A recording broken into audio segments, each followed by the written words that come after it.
Hello and welcome back to Unpopular People. We believe that listening and learning from each other is key for personal development and success.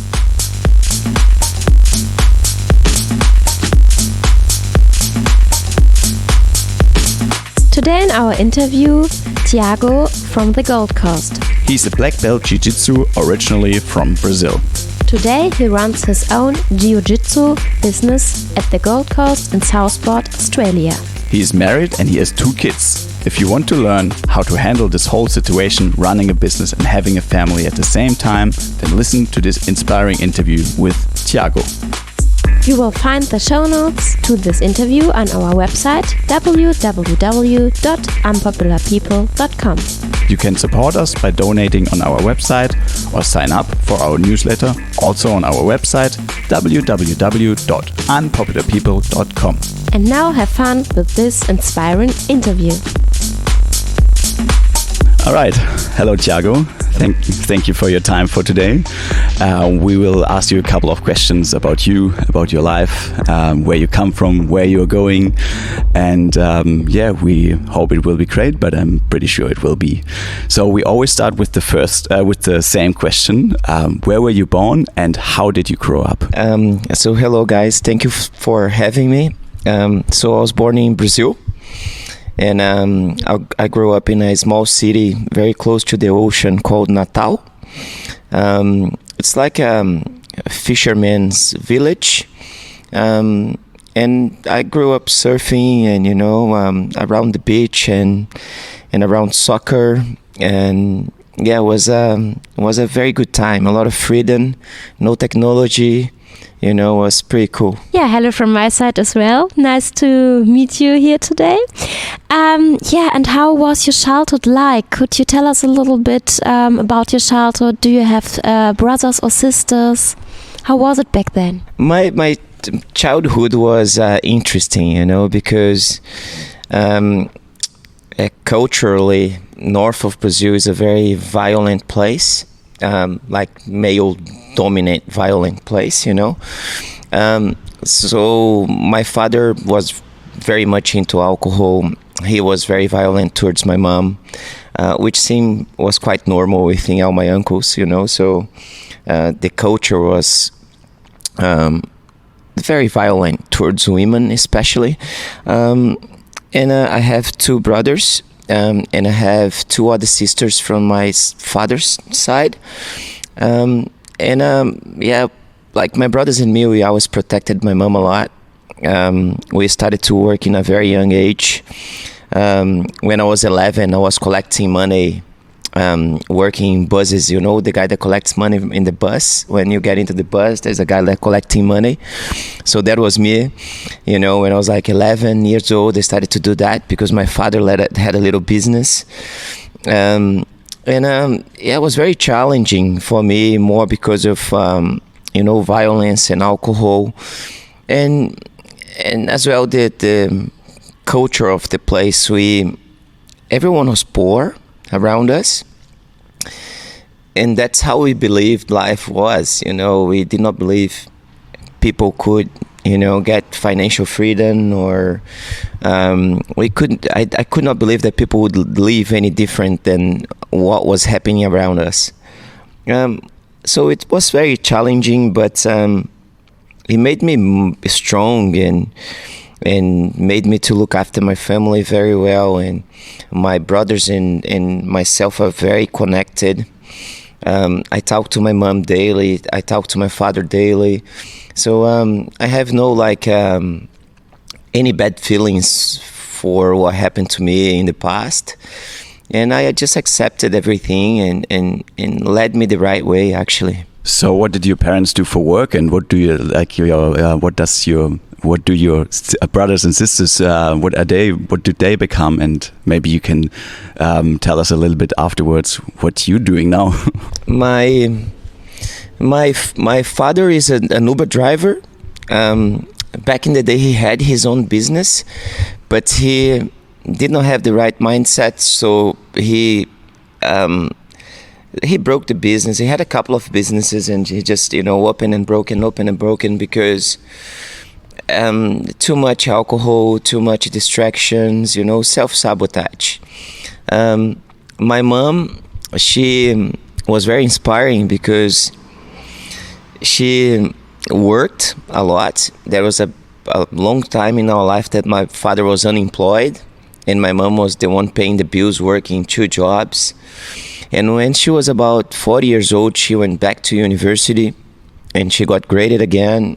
And she got her degree, and she now she runs her own business, and her business is doing very, very well in Brazil. My middle brother, I'm the oldest. He is a professional diver, so he spends most of these days under the water. He was also a very good surfer, has been sponsored for surfing forever. And my little brother is a Jiu-Jitsu brown belt. He teaches Jiu-Jitsu in Brazil. He works with martial arts. He's constantly competing.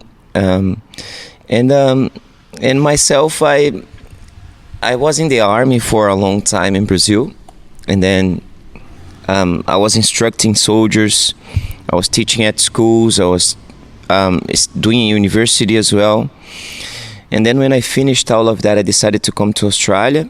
And here, when I arrived, I worked as a laborer. Basically, when I arrived here, I had $500 in my pocket, and I could not speak the language, so it was a little bit of a challenge. But straight away, I started to work, laboring, and every job I went, the boss always, I was a hard worker, I could not understand much, but would work very hard. And then I started to study again. So I studied marketing first, and then business, English, leadership.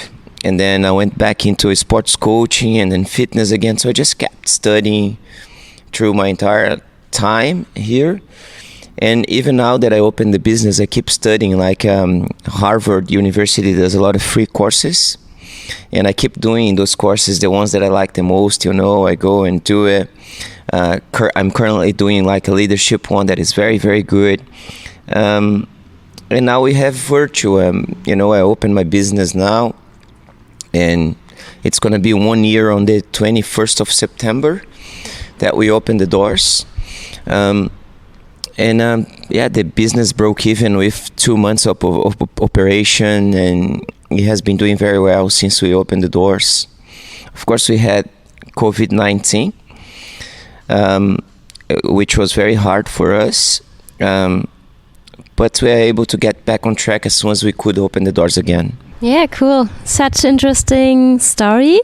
When did you start with Jiu-Jitsu? And for our listeners, they don't know that we are here in your Jiu-Jitsu studio right now, and this is your business.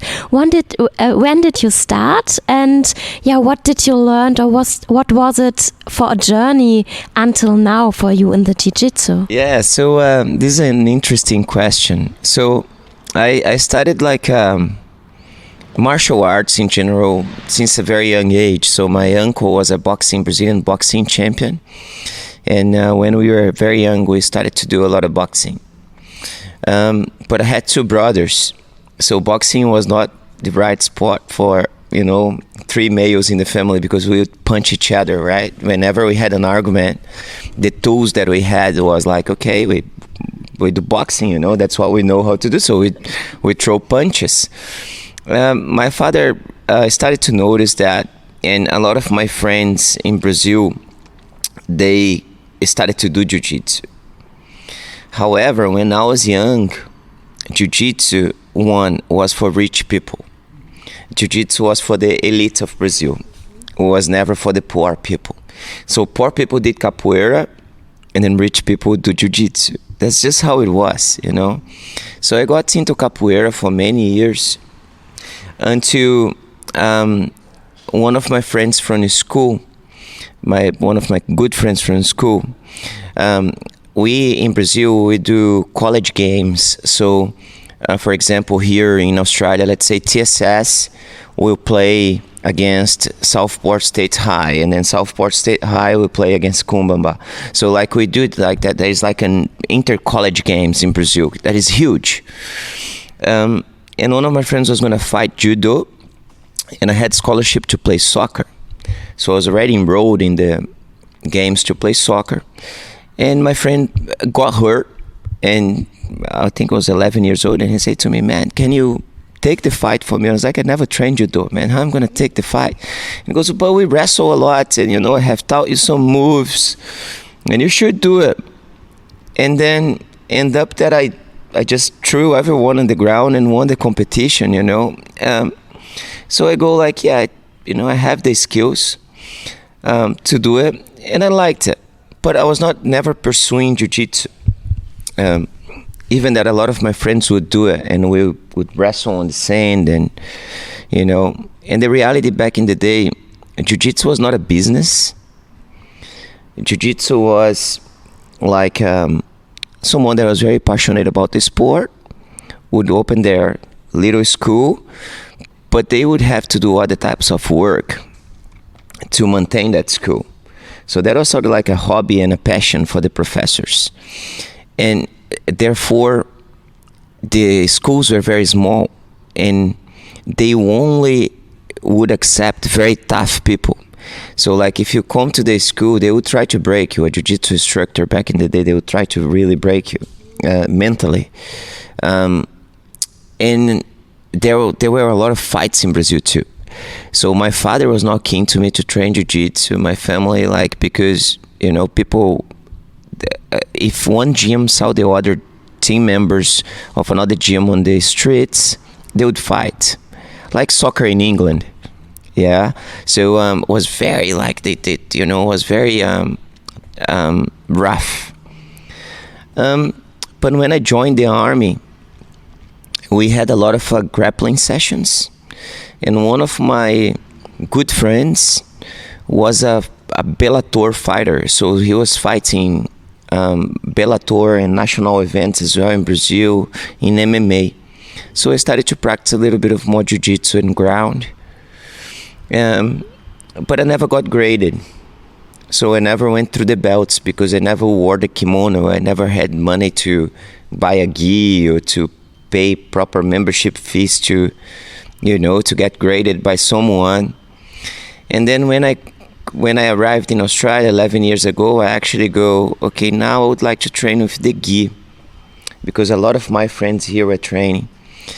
So I started to train under Thiago Braga from Legacy, and it was very good. We're still very good friends, and he introduced Jiu-Jitsu for me. But what made me to stick to it was, one, the healthy lifestyle, because as a fighter, if we're constantly training, you don't have spare time to do wrong things. What happens as well is I want to perform well every day. So I need to. Why? Because every time I come here to the school, it's super challenging for me. People come here and they want to beat me up, right? So every day, even the students, they do their very best when they're training with me, even because I ask them to do it. So yeah, when they train with me, I go like, guys, look, you guys gotta push it, you guys gotta give them a hard time. So it made me to stick to this lifestyle, and as well the fitness. I was always very involved in the fitness industry, and I've been studying fitness forever. And I think whenever I could teach a class in Jiu-Jitsu, my classes where people would really talk about the classes. People would go like, wow, man. I remember I was a blue belt, and if I teach a class, the black belts would look bad, and people would go like, man, how do you do that? How can you teach a class like that? And everything was through planning. I cared a bit more than the other instructors. So for example, if you go like, Thiago, you got to teach today, I would arrive here earlier. I would make sure the mats were clean. I would prepare the class. I would review the movements. When I got on the mats, I was already fully prepared to teach that class. But I did not know it was going to become my business. So I started to teach in schools, and investors started to approach me to open my own school. Whenever people saw me teaching a class, they would come to me many times and say, "Man, how much do you need to open your school?" And I was like, "Oh, look, I don't want to open it now. I want to wait until I'm a black belt." Or I never accepted help from anyone. So for me, it was very hard, still very hard, to accept help, because my parents could not help me much, and I was by myself forever, paddling. But then I started to study more, and I started to gain more experience and make less mistakes.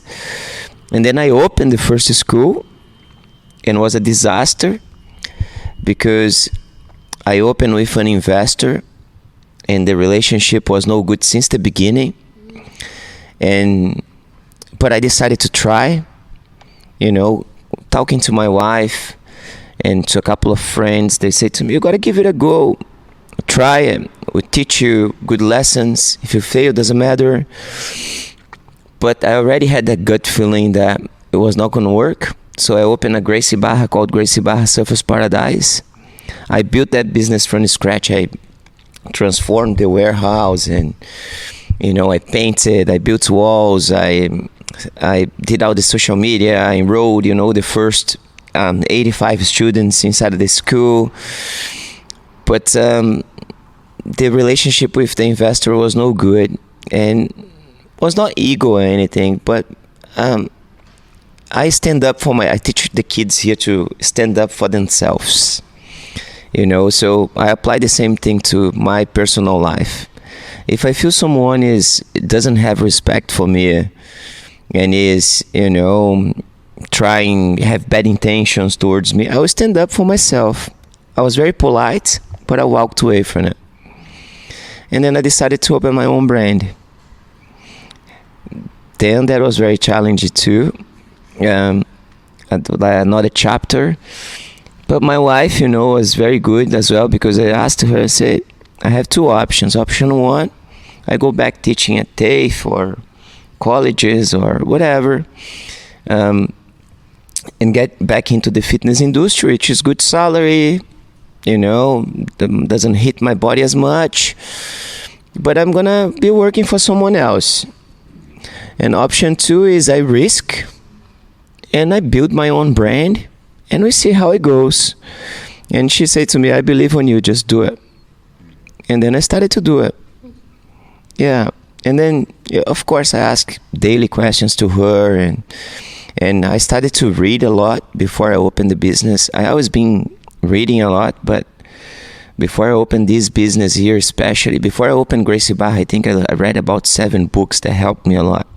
But before I opened this business here, I was listening to podcasts and reading for most of my day to prepare. What podcasts were these, and what books? Do you have some recommendations, or let us know which one? Like the podcasts, I love podcasts about high performance athletes. I listen to a lot of Oprah Super Soul. There's like interviews. There's another podcast that I'm listening a lot lately that is it's called Never Stand Still. It's a beautiful podcast about business and about business experiences. There's another podcast that I like a lot that is the Impact Theory. I like a lot Joko's podcast. I really enjoy his podcasts. And like books, but like, look, I listen to a variety of things during my day. So for example, let's say now I'm thinking about investing more. So I'm reading more about investing, and I'm listening to more investing podcasts. When before I was thinking about building the business. So I was reading like about how business fail, how to build a strong business, so I'm researching the topic that is currently affecting me. In books, I can recommend a lot of books to you guys, but I think a book that changed my mindset was Think and Grow Rich from Napoleon Hill. Another one was Good to Great. I think it's from Jim Collin, maybe. It's a beautiful book. There is a book that I read not long ago from Joko Willink as well, that it's called Leadership Strategy and Tactics. This is a beautiful book because I deleted a lot of things that happened in my life in the army. I blocked them, so I no longer have those memories. But when I read this book, a lot of those memories came back, and I thought that could be a bad thing, but that helped me a lot to lead the business. Straight away after I read that book, I got more people to work for me. I made a couple of changes that I needed to make, so it was like a good strategy to read that book. It was a good book, and I do like reading a little bit of every day. I like to read every day, at least for 45 minutes, so it's a must. And every morning I wake up with a podcast. So when I wake up and I'm cooking my breakfast and preparing the kids' breakfast, I'm always listening to the podcast. And most likely I'm here by 6 a.m. So I wake up, 4:45 daily. And then I wake up, I drink a good glass of water, and I started to prepare the breakfast, and I listen to something, at least for half an hour or until I get here, Yeah. Thank you very much. That was really nice. And if you want to have a podcast about investing, there's a TIP podcast. It's very good. The investment podcast, or the investors podcast. But that's not my question. I was wondering, you said earlier that you struggle with taking help from other people. And I also know now that you try to, or that you don't want to remember the time, or that you want to block those memories back from the army. But because the army depends on help from each other, I guess. I never went to the army, so I don't know. So how was that for you? I mean, for a person that's have a hard time to accept help from others, working in an environment where you 100% depend on the help of others, how was it for you?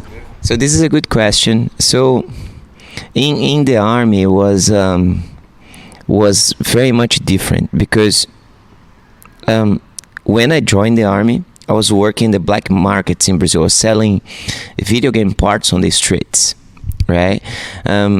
And this is like on little tents. We get wet from the rain. You get cold from the winter. People are selling drugs, around me. I have seen people, being stabbed in front of me. And I was very young. And when I joined the army, my decision to I could not decide or not if I was going to stay or not, because it was compulsory. I had to. But what made me to think about it was like, man, do you know what? These guys are giving me free clothing and free food. I just got to listen to them and do what they're telling me to do, and I'll be right. But I was very fit. I was always very fit, and I always loved fitness and exercising. And one of the things that I was always good at school was I was always good at following instructions. So if the instructor told me something, or my teacher told me something, I would follow exactly what they told me. I would not try to do my own thing. I would just go like, okay, that's the steps, I'll follow it. So in the army, that helped me a lot. And in the army, the reality, I did not accept help from everyone either. It was more that select group of people that I started to trust on them. Because my first experience in the army is, as a soldier, you join a group of 100 other soldiers, and we all struggling together. And and the commanders and the captains and the sergeants, their job is to tough you up and to give you a hard time during that period of training. So you start to discover a lot of people there. And I'm very good at selecting my friendships, and I'm very good at coming to people and say like, look, I have no time for you. And in the army, I did that many times. So I had people that I would trust and that I would accept help, but there were not many of them.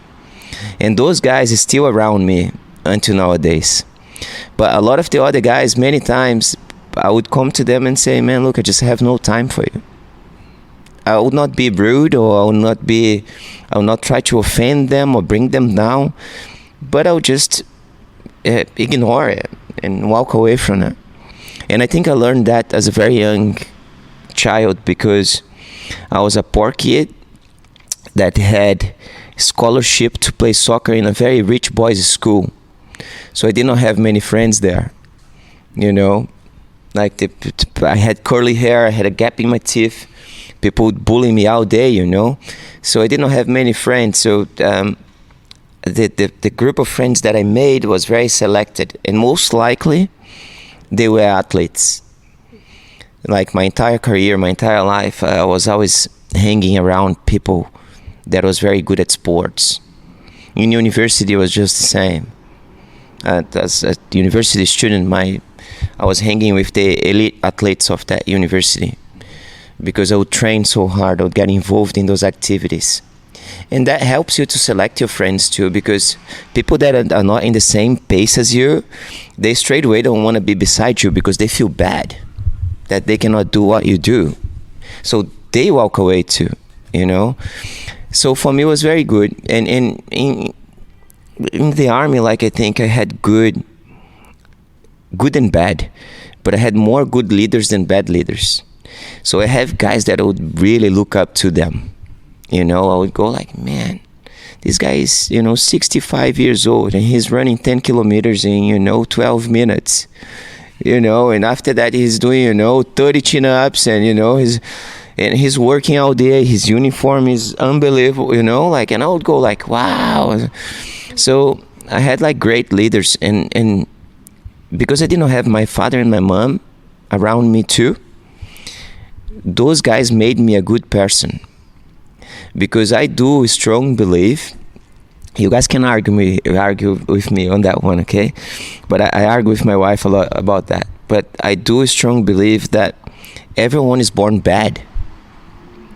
I do believe that people, they are born bad. So for example, my kids, how many times I have to say to my little kids to don't do the same thing over and over again?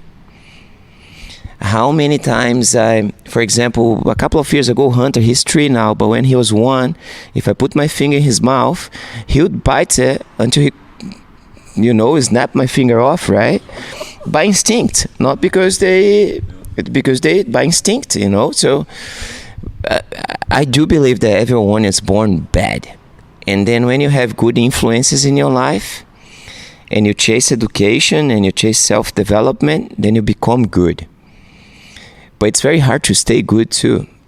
And that's why like relationships break, and that's why business owners become too powerful, and that's why politicians become corrupt, because of the influences that they have around them.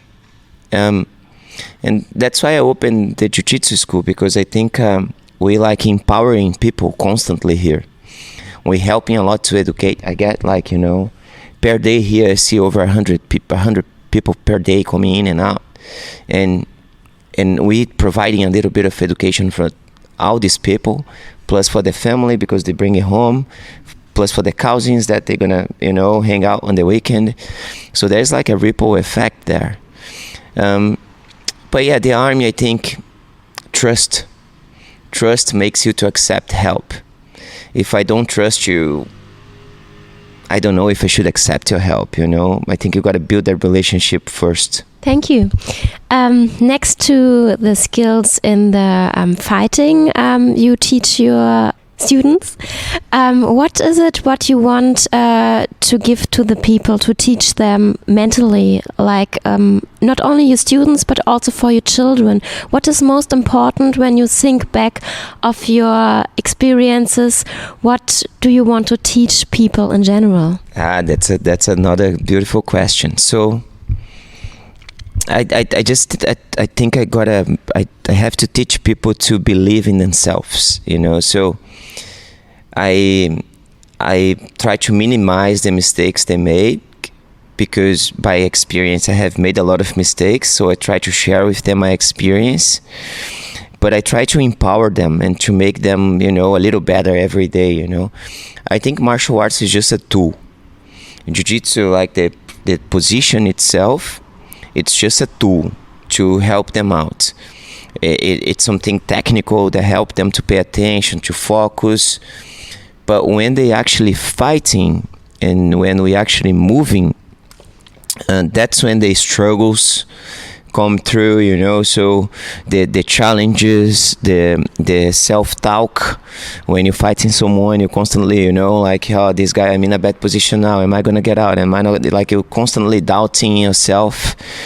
So I think my biggest mission is like one, I want to see people healthier, and two is I want to empower them and make them to believe that anything is possible, because I never had anyone telling me that was possible to actually come to Australia, open a business, build a family. When I was young, a lot of my uncles I would see them talking about it, like saying to my father, the way your kids are going, they're going to be drug dealers, the way they're going to be this. I didn't even know if I was going to be alive after 16, you know, because it was a very, very rough childhood.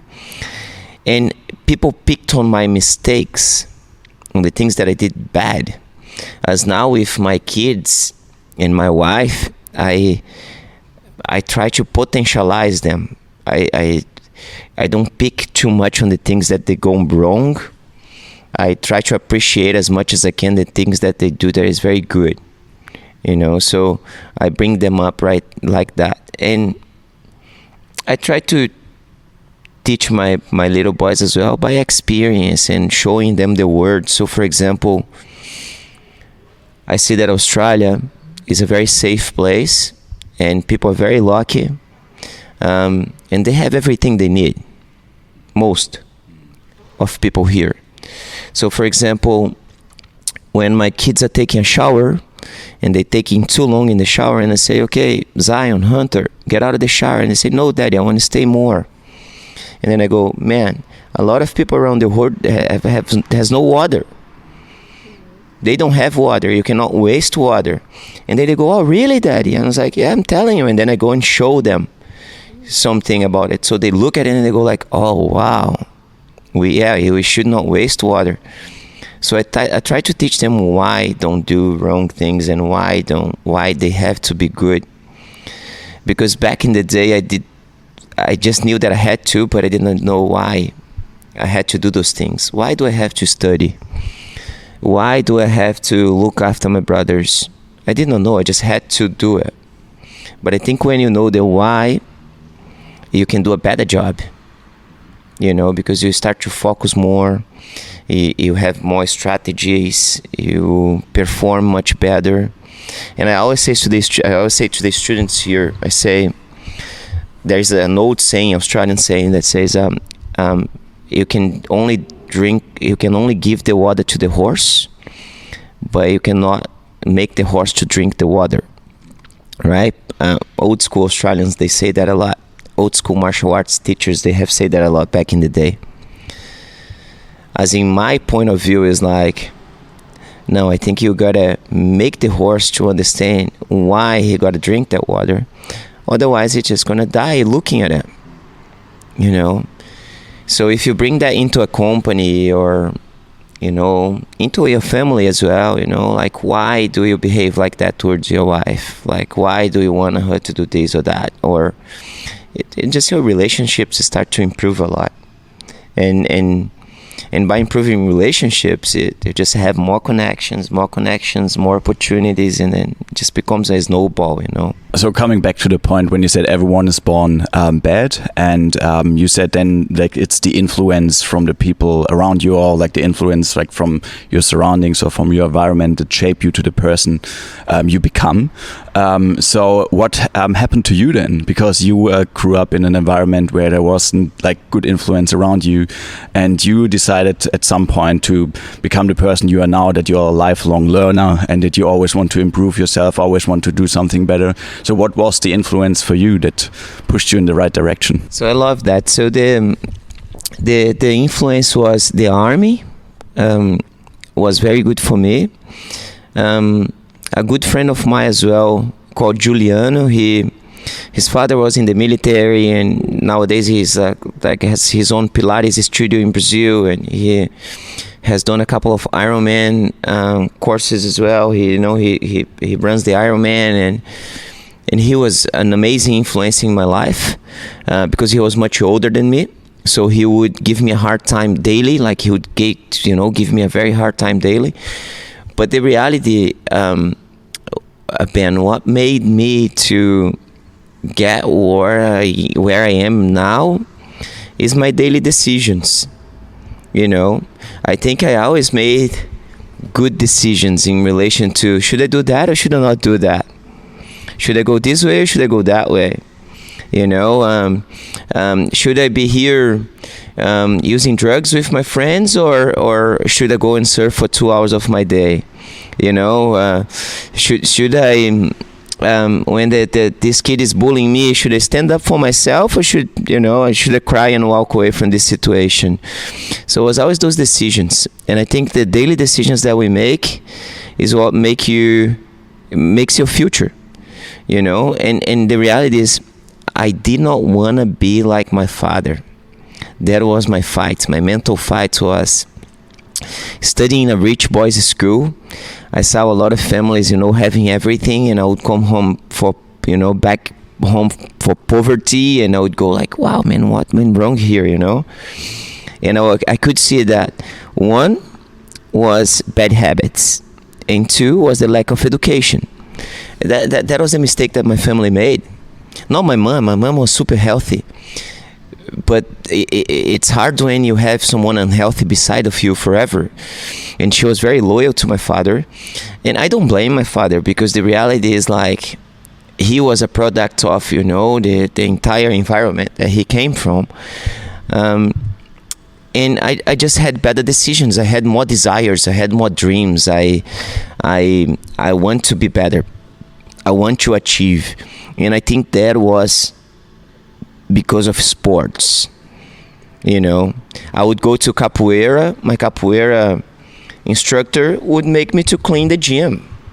And I was a little boy, and I'm cleaning the gym, and he would come and check it out and say to me, "You're not doing a good job." But today, if you get one of the kids from, a private school, I'm not going to name the school, but you get one of those kids from a private school and you tell them they're not doing a good job, they'll melt. You break them. They'll melt. You're going to break them.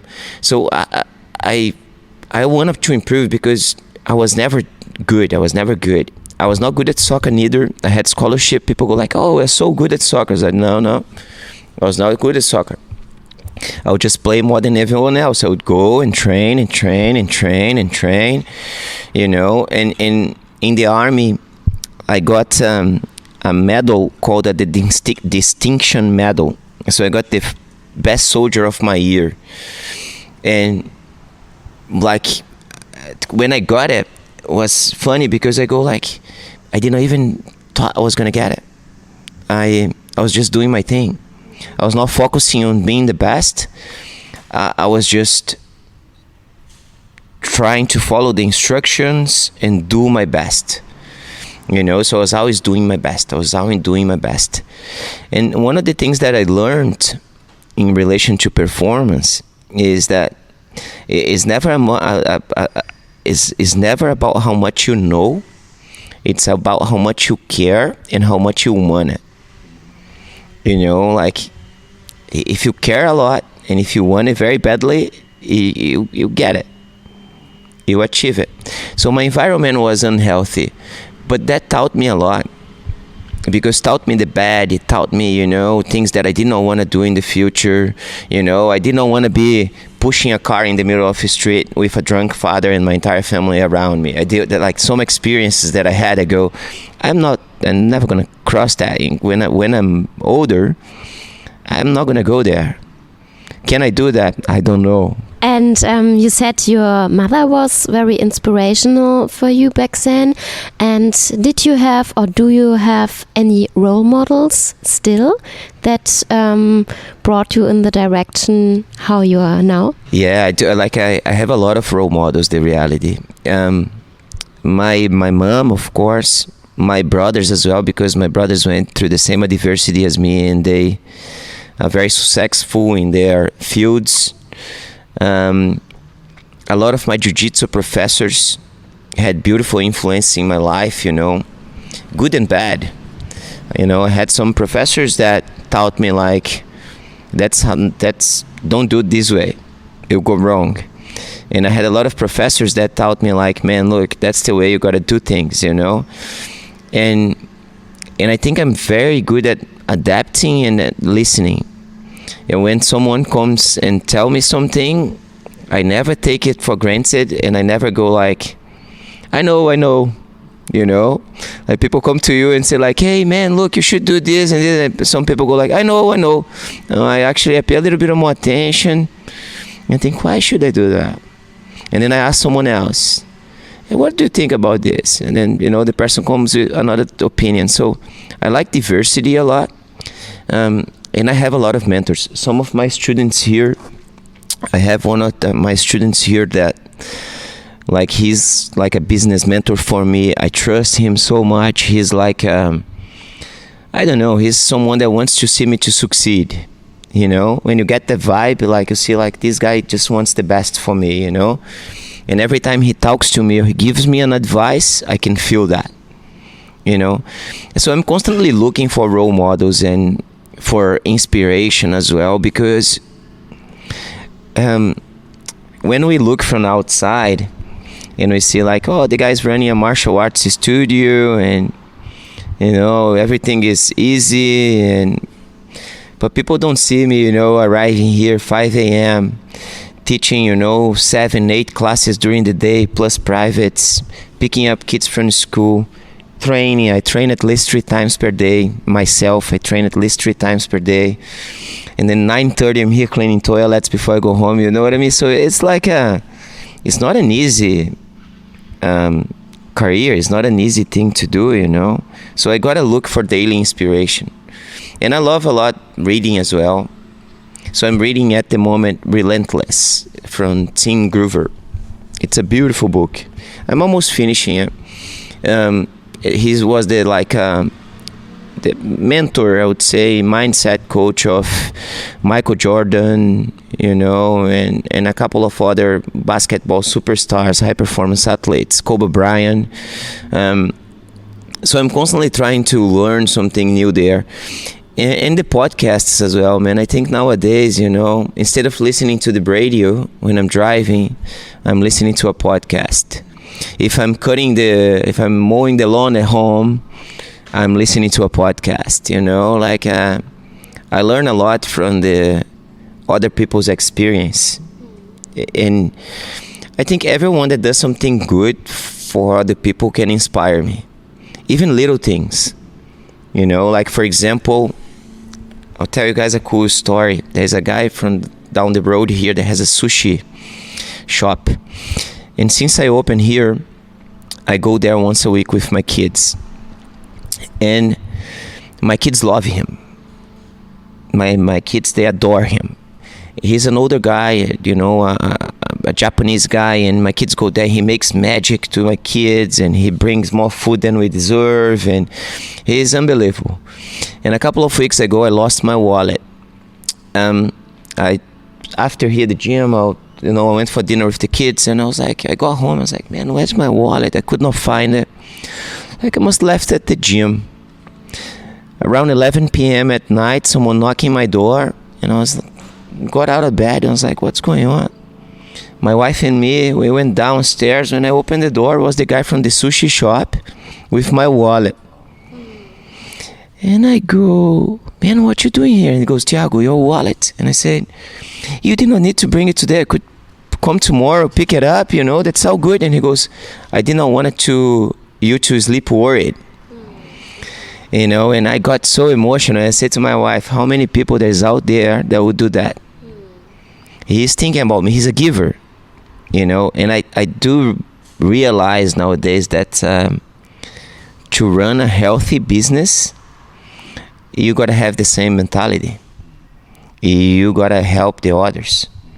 If you just think about how can I get more, how I'm going to make more, your business is not going to grow. I see that's if you start to think, man, how can I add value to what those guys are paying here? How can I bring more people into the business so they also live the same thing that I'm living? How can I daily help those guys to improve, so maybe my instructor here is going to teach a better class than me? You know, like I think when we have this sort of mentality, things start to get better. The universe starts to help you a little bit, you know, and then you start to grow. But it has to be daily. It cannot be, I do it for 2 days and then you forget it for 2 weeks, and then you do it for 2 days again and then you forget it for 3 weeks. It has something that every day you're trying to improve a little bit, you know. So what you're kind of saying is you can only be successful by making other people successful too. And listening and learning is the key for personal development and success. So does this also work in a relationship, like in a marriage? Does it also work the same way, like you, like for example, if you have a company and you take care that the people that work for you are successful in whatever they do in their own life, so they become better workers, or maybe like start their own business one day too. Does this like same principle work for you in your relationship? Yes, 100%. Like my wife is a teacher, so she's the head of Department of Humanities in St. Hilda's. She teaches like ancient history and English. She's like a very smart woman. She reads like crazy, you know, much more than me even.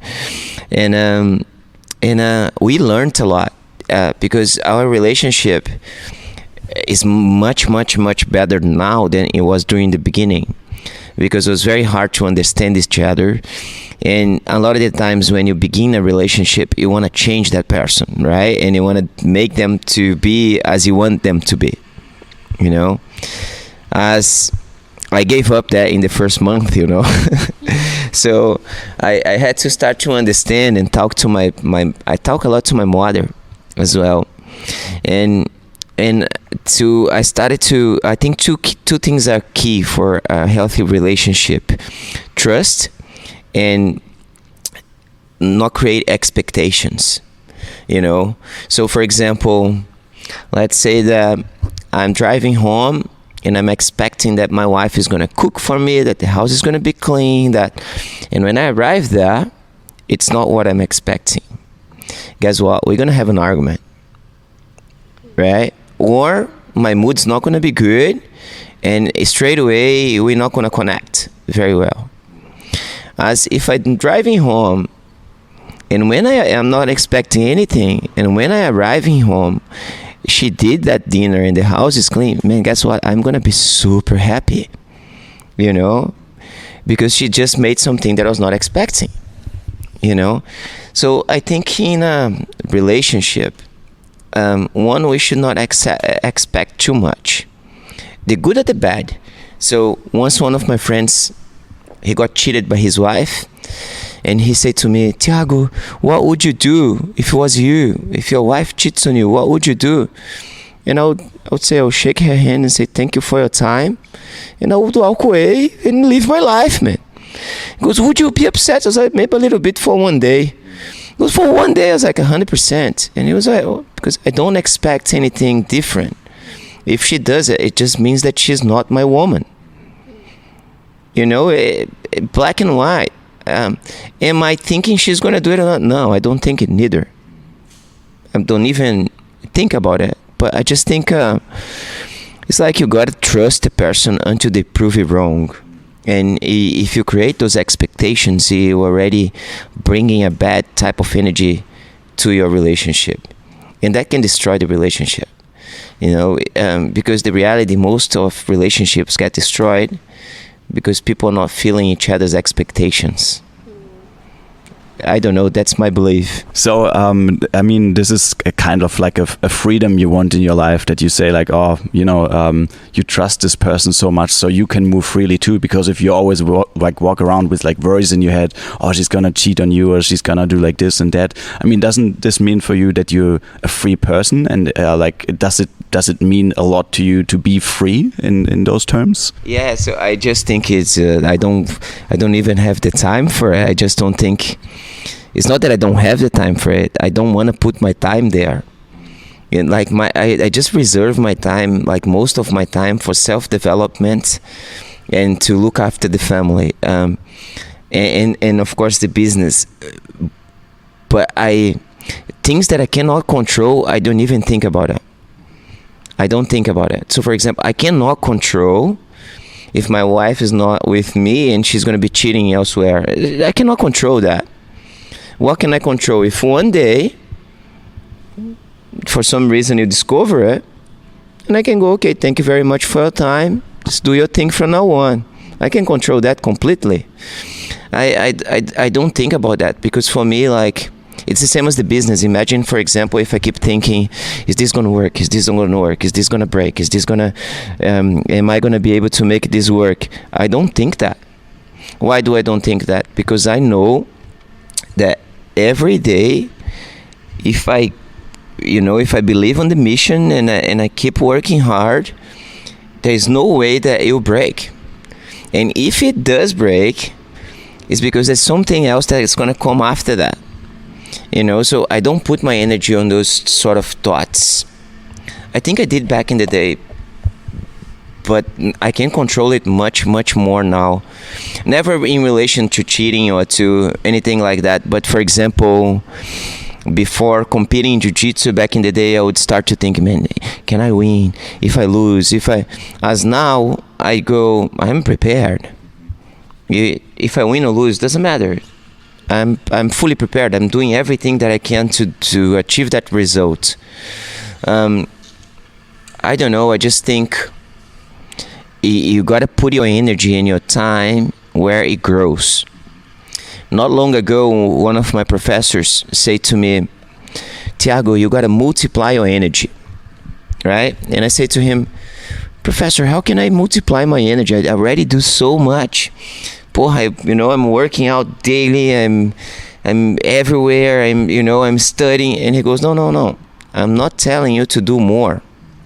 What I'm telling you to do is, I want 20 Thiagos here.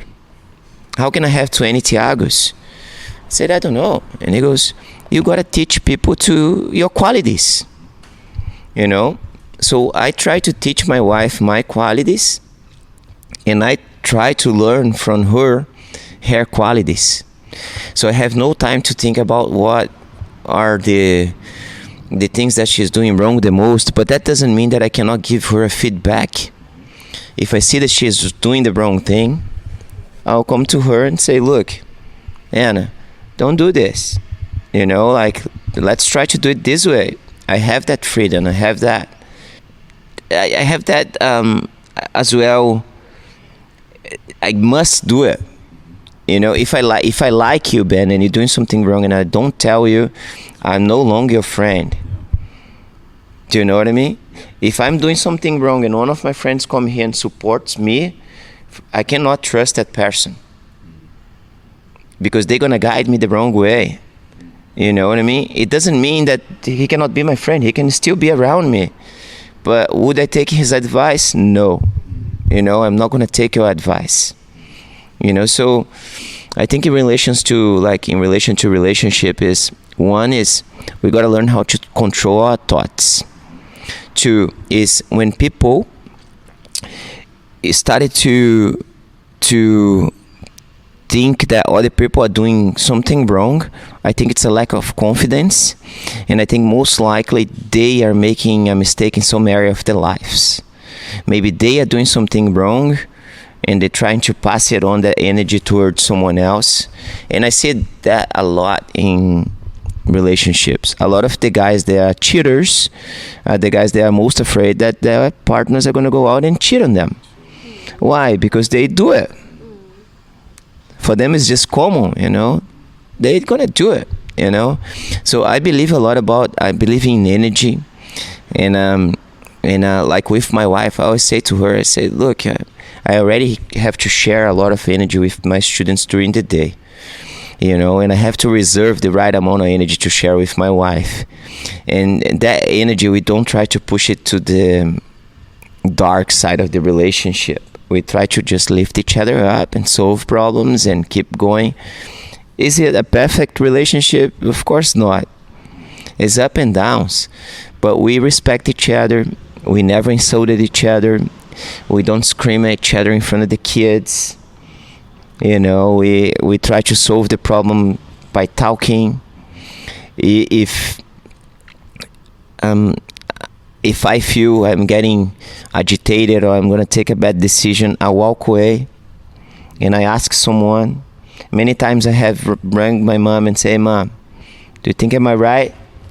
I gotta do this and this and this. Should I do that?" And my mom would go, "No, don't do it." And I go, "Oh, really? Why?" It doesn't mean 100% that I'm gonna take that advice, but means that I'm overviewing the situation, and then I can take a better decision. I have another question. So, was there ever a situation in your life where you could use your jiu-jitsu skills? So, for example, somebody robbed you? Yeah, so I use my jiu-jitsu skills daily, especially for the business.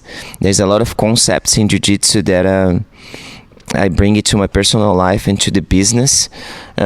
One is that jiu-jitsu is constantly putting you under pressure. So you constantly trying to solve a problem. Two is that in jiu-jitsu you don't know what to expect. So for example, 10:30 we have a class here. I don't know who is going to come through the doors.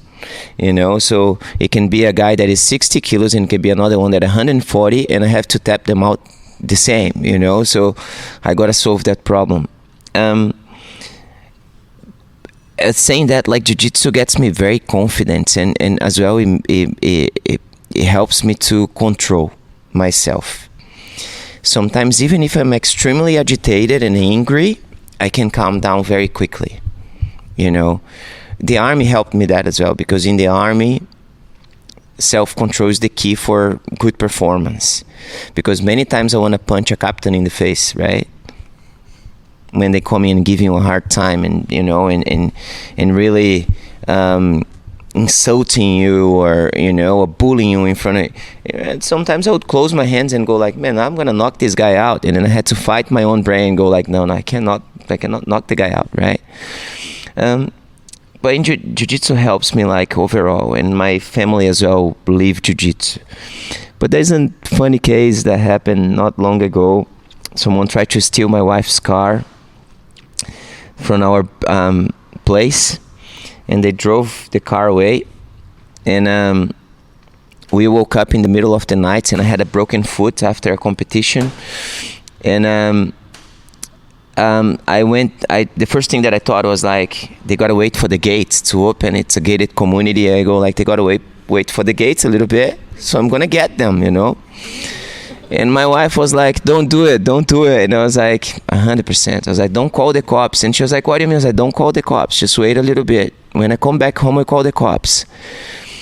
So I went to the gate and I was waiting. When the car stopped, I took the first guy out of the car, and the second one ran away.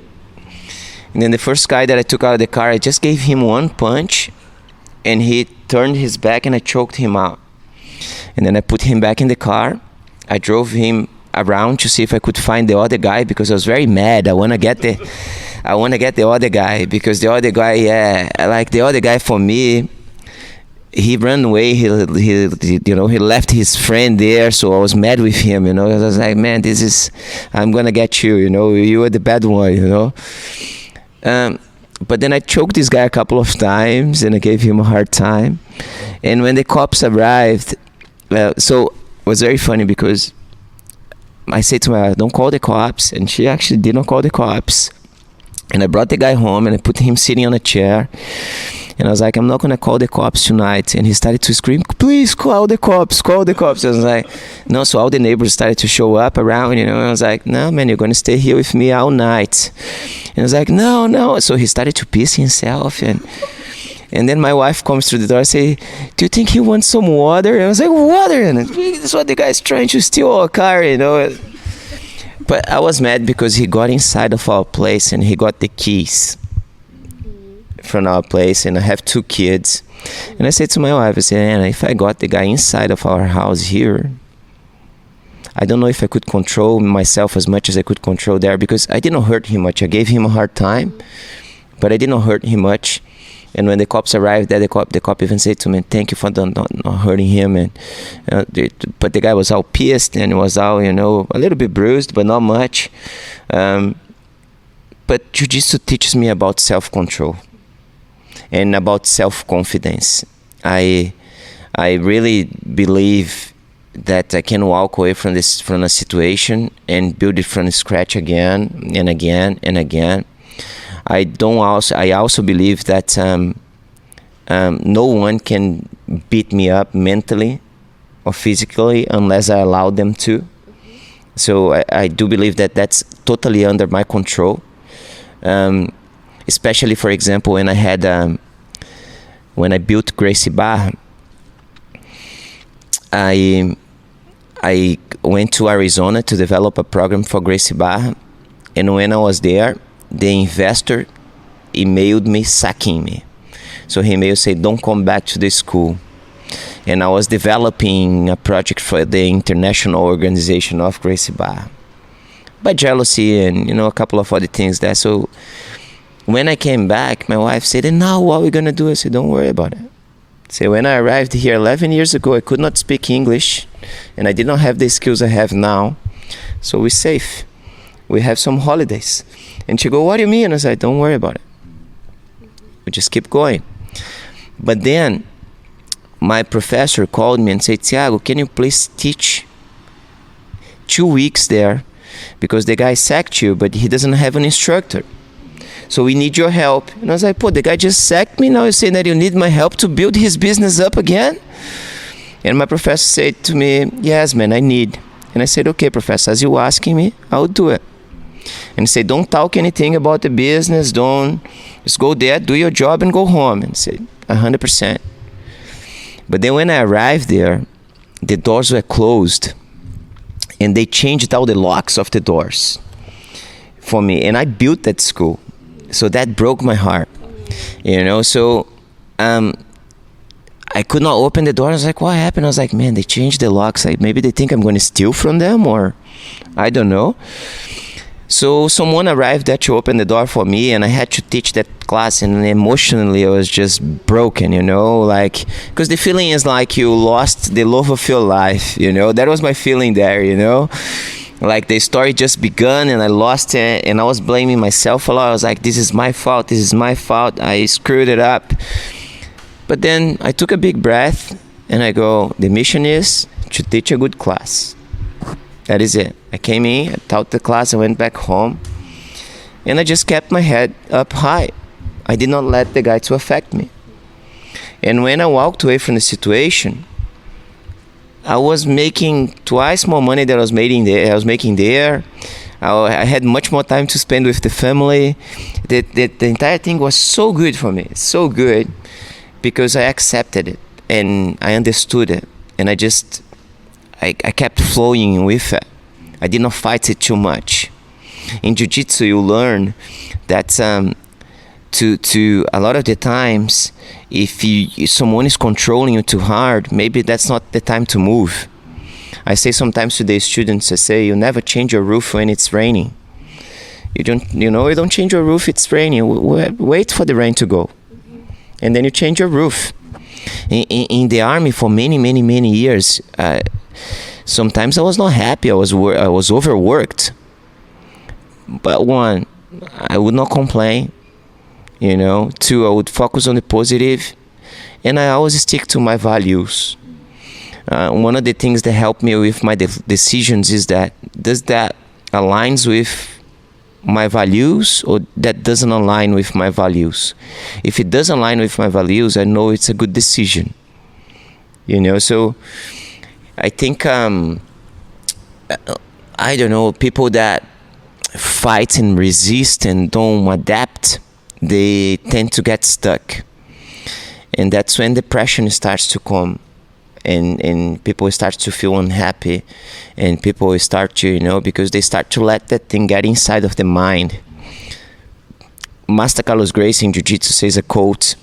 He says, "Be so strong that nothing can disturb your peace of mind." So nowadays I understand that doesn't matter, man. It can be, the word can be following on my head, but I just keep myself calm, and I'm able to revert the situation. And I don't let things to affect me mentally anymore. And if it does, it will just be for a couple of hours. Not longer than that. Hey, that's been a really interesting conversation, but I think we have to wrap this up because the students will be here very soon. So we come to our last question. And we are here at Unpopular People podcast. What would you do differently if you were popular? I would help more and give more opportunities. I think the more I can build, the more people I can help. And that's how I think about my business here. I don't see myself, driving the a Ferrari or doing or whatever, I know I can achieve it. But what I feel is like the mission is just to help the others, The more I grow, and if I was more popular, I would try to influence more people in a positive way and try to help more and more and more people. Because I don't like the sense of not many people has a lot, and a lot of people has no much. It breaks my heart, for example, when I see a homeless here in Southport in early morning. It breaks my heart when a kid in Brazil doesn't have the opportunity to have 2 meals a day. So I think the more popular people are, the more they should be helping the others. Yeah, thank you very much. Where can people find out more about you? Do you have a website or a Facebook page, whatever? I have a website, virtualbjj.com.au, and then my Instagram is at virtualbjj or at Thiago_soldier. Thiago_virtue. I lost all my Instagram and all my things last year. Someone I don't know, it just got deleted. I could never get back followers and everything, but doesn't matter. So at virtualbjj or at Thiago_virtue. I always try to post a little bit there, I focus much more on the business than on myself nowadays, I don't try to overcrowd my Instagram. I focus more on like the growth of the business itself, because already takes a little bit of my time in social media. Cool. We will link all that in the show notes. So thank you very much. And thanks from our side. That's been really great. So I say goodbye from my side. Yeah, thank you very much as well from my side. It was very inspiring for us, and we think also for the listeners. If you have any final words to wrap this up, that's now the time. Thank you. Just keep improving. Don't stop. Don't get stuck. Doing a lot in one day is never good. You gotta try to do a little bit every day, so you become a better version of yourself and get to know yourself better, so you know where you gotta improve. I think self-improvement is the key for a successful mindset, to be in peace with yourself and to achieve great results and have great people around you. Thank you and goodbye. Bye-bye. Thanks for listening to this episode. We hope you enjoyed it. You will find the show notes of this interview and all the other interviews we did before on our website on www.unpopularpeople.com. And please don't forget to sign up for our newsletter on our website www.unpopularpeople.com. Bye-bye. See you soon.